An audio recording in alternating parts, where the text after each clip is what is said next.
Hamirpur circuit house में केंद्रीय सूचना प्रसारण खेल मंत्री अनुराग सिंह ठाकुर ने लोगों की समस्याएं सुनी और कुछ देर तक कार्यकर्ताओं से मुलाकात भी की। केंद्रीय मंत्री अनुराग सिंह ठाकुर ने कांग्रेस पार्टी पर हमला भी बोला। अनुराग सिंह ठाकुर ने कहा कि पीएम मोदी के नेतृत्व में देश आगे बढ़ रहा है और जिस देश में 200 साल भारत राज किया है उसको पीछे छोड़कर भारत ने अर्थव्यवस्था में 5वां स्थान पाया है, जो कि बहुत ही बड़ी उपलब्धि है। केंद्रीय मंत्री अनुराग सिंह ठाकुर ने अंग्रेज चले गए हैं लेकिन उनकी मानसिकता कांग्रेस के साथ है। उन्होंने कहा कि कांग्रेस ने जाति धर्म क्षेत्र के नाम पर बांटने का काम किया है और जब सत्ता से दूर हुए हैं तो परिवार और पार्टी का अस्तित्व बचाने में लगे हुए हैं। अनुराग सिंह ठाकुर ने कहा कि कांग्रेस की हर राज्य में सफाई होना शुरू हो गई है। अब राहुल गांधी को अपना अस्तित्व बचाने के लिए विदेशों में समय ज्यादा बिताते हैं। वहीं भाजपा में पीएम मोदी के नेतृत्व में देश आगे बढ़ रहा है और दुनिया की पहली 5 अर्थव्यवस्थाओं में भारत शामिल है। अंग्रेज चले गए लेकिन उनकी मानसिकता कांग्रेस के साथ रही। बांटो और राज करो, चाहे जाति धर्म क्षेत्र के नाम पर हो, बांटने का काम किया और जब सत्ता से दूर हुए जनता ने नकारा। गरीबी हटाओ का नारा देते थे लेकिन गरीब मिट गया, गरीबी नहीं इनके यहाँ पर हटती थी। अब वही परिवार और पार्टी अपना अस्तित्व बचाने का प्रयास कर रही है, परिवार का भी और पार्टी का भी। एक से दूसरे राज्य में कांग्रेस की सफाई होती चले गई। कांग्रेस कार्यकर्ता उस परिवार से दुखी होने शुरू हो गए। अब जब उनको अपना अस्तित्व बचाने का समय आया है तब विदेशों का टूर करके आते हैं, एक टूरिस्ट के नाते यहाँ पर आते हैं और आकर चले जाते हैं। यहाँ पर समय कम, बाहर समय ज़्यादा बिताते हैं। आम जनता से इनका कोई लेना देना नहीं।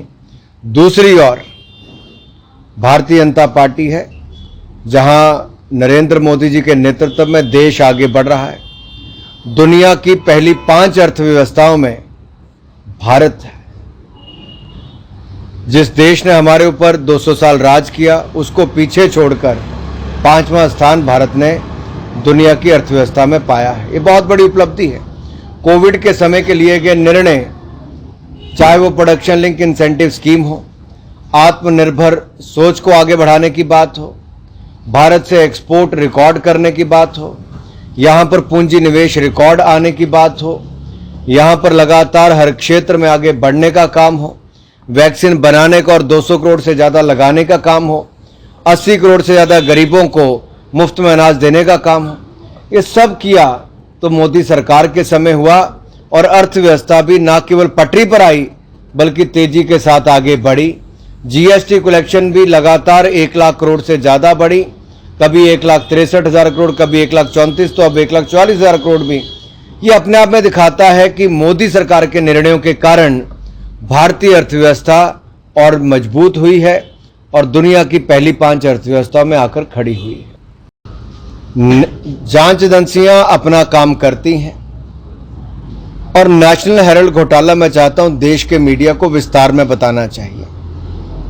गांधी परिवार ने, यानी कि सोनिया गांधी जी, राहुल गांधी जी ने कैसे कांग्रेस के पैसे का दुरुपयोग किया, कैसे हजारों करोड़ रुपए की संपत्ति और नेशनल हेराल्ड को अपने नाम करने का काम किया और जो संपत्तियां देश भर में इन्होंने बनाई वो कैसे, क्या उसके पीछे घोटाला है। और यही नहीं, इसकी जांच जब हो रही है तो कांग्रेस तड़प रही है। जैसे राजीव गांधी फाउंडेशन में पैसा अपने उपयोग और राजनीति के लिए इस्तेमाल किया, ऐसे नेशनल हेराल्ड में भी चाहे कांग्रेस का पैसा हो या अपने लिए हजारों करोड़ की संपत्ति बनाने का मामला हो, इस जांच में गाज गिरेगी भी। और इससे जो तड़प रही है पूरी कांग्रेस, वो गांधी परिवार जिसने भ्रष्टाचार किया है उसको बचाने का प्रयास कर रहे हैं लेकिन बचने वाले नहीं।